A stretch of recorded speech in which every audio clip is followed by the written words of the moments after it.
Halo teman-teman semuanya, selamat datang kembali di YouTube channel saya. Nama saya adalah Kevin Saili. Pada YouTube channel ini teman-teman akan menemukan informasi menarik seputar cryptocurrency.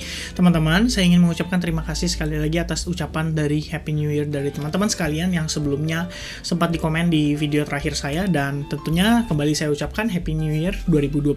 Semoga kiranya tahun ini kita diberkati dengan kesehatan dan juga diberkati dengan kelancaran rezeki dan juga bisa sukses lah ya, lancar untuk mencapai goals dan target kita di sepanjang tahun 2022. Nah, pada video atau kesempatan kali ini kita akan update kembali untuk pergerakan Bitcoin, tapi akan saya update untuk yang lebih jangka panjangnya. Karena kebetulan kemarin itu ada yang sempat request di salah satu video saya, dia minta untuk melihat outlook Bitcoin dari perspektif monthly. Nah, sebenarnya sih ini ada hubungannya dengan roadmap. Mungkin nanti akan saya update lebih lebih efisien lagi melalui Bitcoin roadmap saya kan. Teman-teman harusnya tahu ya kalau sebelumnya kita udah sempat pembahasan tentang Bitcoin roadmap dan itu sebenarnya saya update udah sampai part kelima terakhir kali kita update teman-teman. Jadi saya rasa nanti akan saya bikin khusus untuk terkait dengan potensi pergerakan roadmap daripada Bitcoin secara overall. Nah, di video kali ini kita akan bahas spesifik di time frame daily dan juga hourly. Lalu saya akan sedikit kasih lihat kira-kira nih gimana untuk pergerakan monthly-nya ya, biar teman-teman ada gambaran gitu. Nah, sebenarnya so far kalau misalkan lihat dari monthly sekilas teman-teman, saya masih menggunakan Elliott Wave Theory dan saya cukup yakin kita masih punya dua kemungkinan ini ya. Either kita menemukan potensi wave 5 kita itu berada di level-level saat ini karena ini juga merupakan potensi Fibo 1618-nya, atau justru kita masih punya kesempatan untuk melihat Bitcoin kembali rally sampai $100.000 berdasarkan Fibonacci extension juga yang kita tarik dari pergerakan terakhirnya dari si wave 2 menuju ke wave 3, lalu kita tarik ke wave 4-nya teman-teman ya. Ini kalau teman-teman lihat sebenarnya nggak kelihatan ya karena memang saya hilangkan sih beberapa areanya, dan biasanya sih area yang kemungkinan di visit itu adalah kisaran Fibo tertentu gitu di 78,6 sampai 1%. 100%. Tapi ini kan karena saya menggunakan chart logarithmic jadinya terlihat sangat wide. Nah, kalau kita close ya, kita bikin jadi lebih close, lebih dekat, maka inilah area-area yang berpotensi divisit oleh si Bitcoin dalam jangka waktu yang bisa dikatakan cukup panjang teman-teman ya, karena ini bakal takes time banget. Jadi ada level 76.000 sampai 89.000. Nah, untuk lebih lengkapnya seperti apa nanti akan kita bahas khusus di video Bitcoin roadmap, dan mungkin besok ya saya update ya, karena hari Minggu juga kebetulan ya bisa kita bahas lah lebih detail soal hal tersebut. Alright, so ini by the way nanti akan ada potensi risknya juga yang akan kita bahas. Jadi nggak cuma sekedar kita ngebahas ini bullnya doang ya. Entah kalau ada yang bilang ya, oh kok Kevin sekarang moon boy banget nih. Wah, gawat ya. Oke, so kita akan masuk ke pembahasan di time frame daily tentunya. Nah, untuk time frame daily sendiri teman-teman udah saya discuss ya di video terakhir kita ngebahas tentang ini adalah potential corrective wave-nya untuk si Bitcoin gitu ya, overall sampai di kisaran area mungkin kisaran $45.000 itu masih berpotensi menjadi bottom daripada si pergerakan atau pressure sellers Bitcoin saat ini. Dengan tidak lupa juga bahwa kita udah lihat ya dari beberapa pergerakan terakhirnya memang sebelumnya pernah terjadi juga hal serupa. Jadi Bitcoin semacam sideways berkepanjangan, which means ini adalah proses akumulasinya dia. Akan tetapi teman-teman, tetap kita perlu waspada akan kemungkinan terburuknya. Jadi untuk wave 2 sendiri itu harus tahu loh teman-teman. Wave 2 itu masih bisa drop sampai 61,8 hingga 78,6%. Kenapa demikian?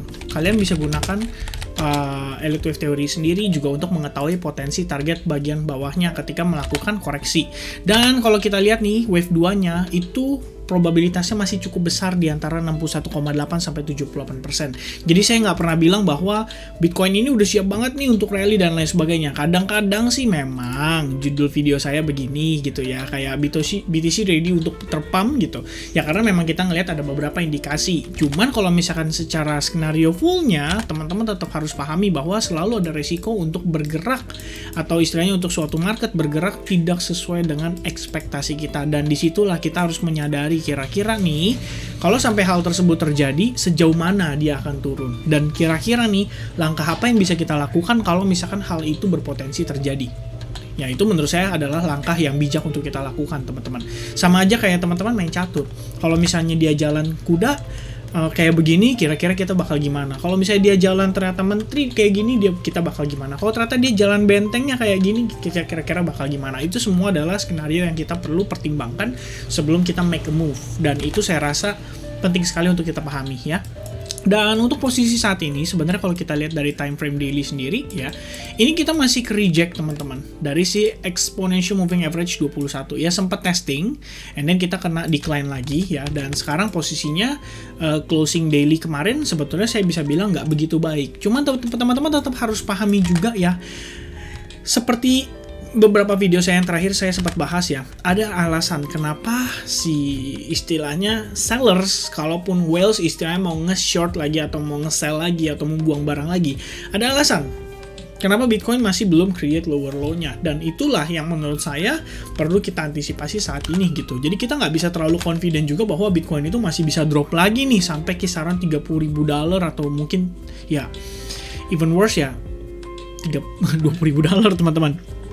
Memang sih kemungkinan itu ada, cuman memang kita harus pahami juga ya, harus ada reason yang jelas dibalik kemungkinan dropnya, which means ya menurut saya paling masuk akal adalah ya karena pagi whales harga saat ini masih cenderung murah teman-teman gitu. Kita perlu ngelihat dia mungkin ngepump sekali lagi si Bitcoinnya sampai di kisaran area 58.000 atau mungkin 53.000 baru ada sell off besar-besaran. Menurut saya itu berpotensi sekali terjadi gitu. Karena kalau misalnya kita lihat teman-teman, ini based on pembahasan kita di video terakhir ya, kita ngelihat Bitcoin itu sebenarnya hanya ranging aja between di bagian area $52.000 ya sampai di kisaran bagian bottomnya itu $45.400 lah ya kira-kira teman-teman.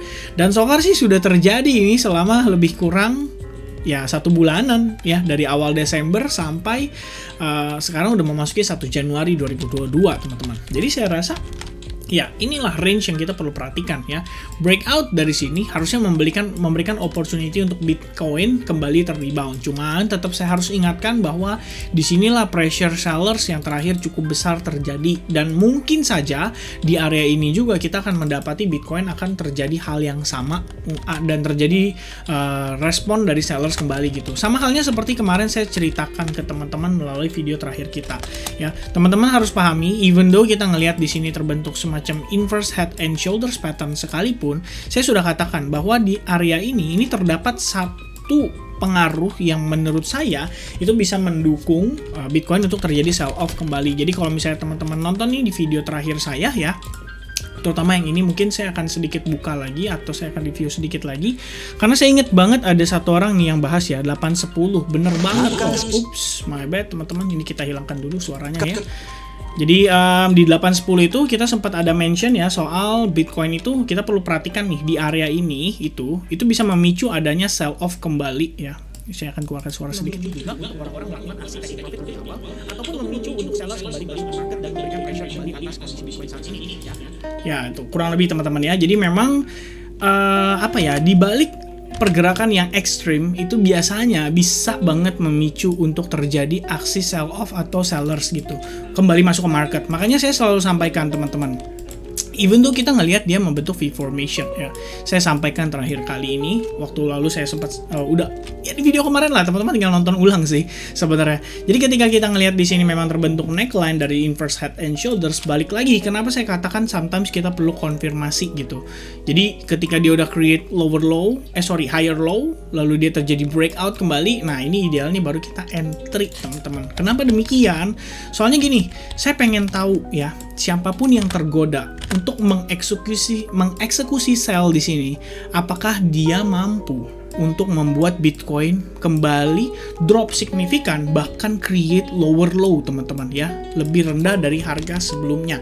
Nah kalau misalnya itu mampu, berarti whales itu memang sudah make a move dari potensi atau dari pergerakan terakhirnya Bitcoin ketika dia kembali terreject pada kisaran area $52.000. Nah itu yang kita perlu pahami teman-teman. Jadi seperti yang saya katakan juga, sometimes kita ngelihat spike seperti ini itu bisa jadi malah merupakan lower high-nya dia. Makanya kemarin saya sempat sampaikan ya, kalian bisa gunakan Fibonacci retracement, terus kalian bisa pasangkan kira-kira area-areanya yang berpotensi divisit oleh si Bitcoin. Dan salah satunya area yang kita perhatikan kemarin itu adalah di Fibo 61,8% karena ada resiko dead cat bounce juga di kisaran dua area ini. Sayangnya cuma sampai 38,2% kita udah kena reject dan akhirnya ke bawah turun lagi. Nah itu sebenarnya sih adalah hal yang perlu kita antisipasi untuk Bitcoin.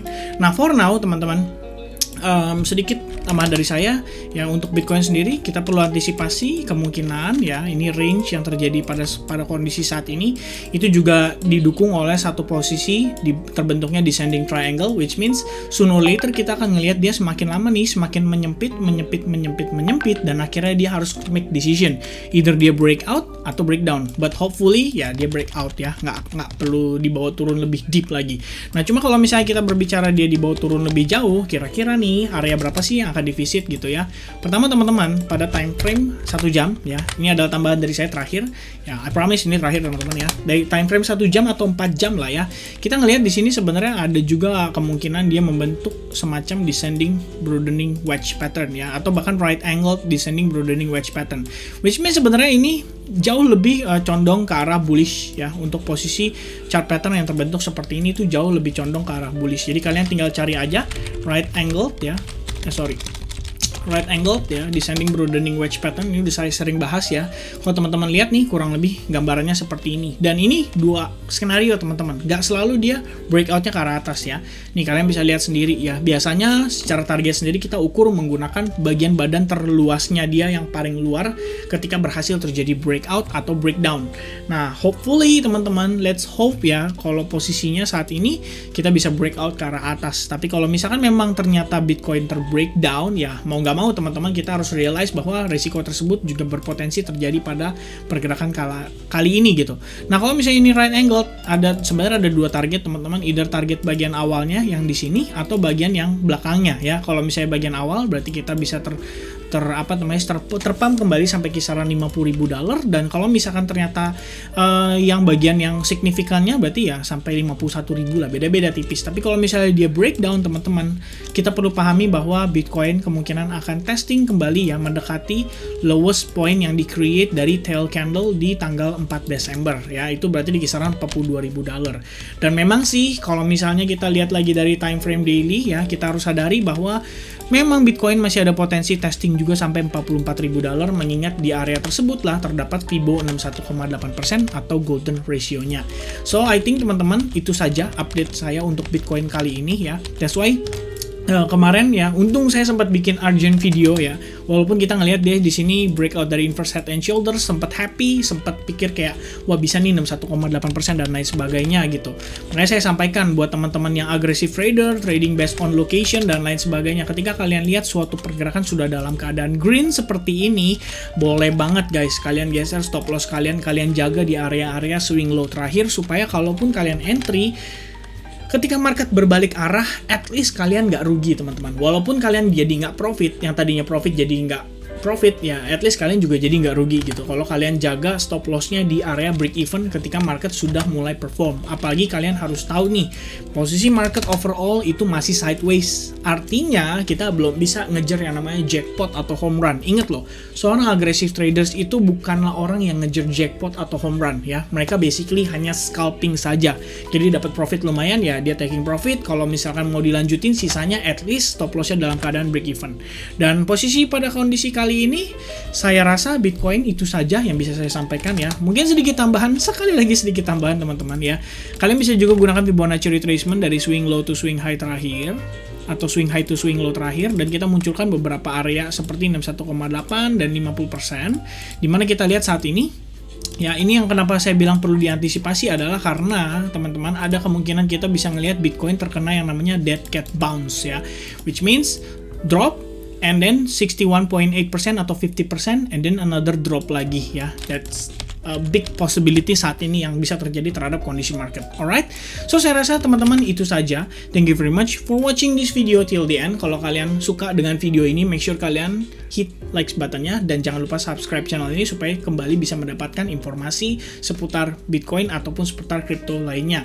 Dan kesimpulannya dari video kali ini teman-teman, stay safe ya, jangan ngejar jackpot terlebih dahulu. Kalau kalian trading, make sure kalian scalping aja, karena saya rasa juga mungkin per tanggal 3 atau lebih tepatnya Senin nanti baru kita bakal ngelihat ada volatility di market yang lebih signifikan dibanding yang sebelumnya. Dan anyway teman-teman, Max Pain price theory so far so good ya, benar-benar sesuai dengan ekspektasi. Akhirnya market ketarik lagi, bahkan drop sampai kisaran 40 berapa kemarin ya, 46.000 45.000 lah ya kurang lebihnya teman-teman. Alright, so once again thank you very much for watching this video.